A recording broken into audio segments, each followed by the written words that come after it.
Hey guys, welcome back to another math video.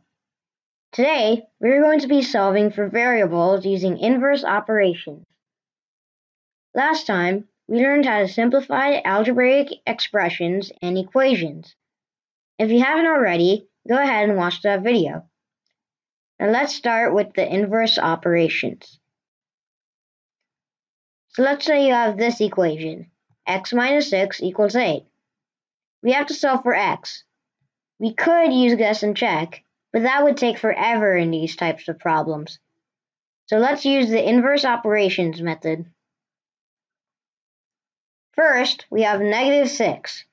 We need x by itself on the other side of the equal sign, so we have to get rid of the negative 6.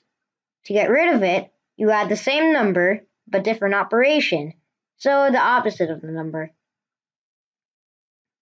We know that this works because negative 6 plus 6 equals 0.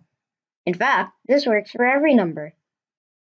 But in order for positive 6 to cancel out negative 6, you're going to have to add the same thing on the other side of the equal sign. So you have to add plus 6 to 8. Now you can solve this equation. Negative 6 and positive 6 cancel each other out. 8 and 6 from the other side of the equal sign are added, and you get x equals 14. And thus the answer. Say we have the equation 3x plus 6 equals 18.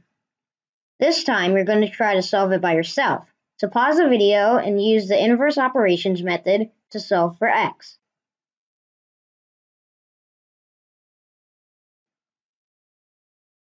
Okay, now let's go over it. First, we have to cancel out the positive 6. To do that, we add the opposite, negative 6, to it. But remember, if you're adding something to one side of the equal sign, you have to add it to the other side. So add negative 6 to both sides of the equation.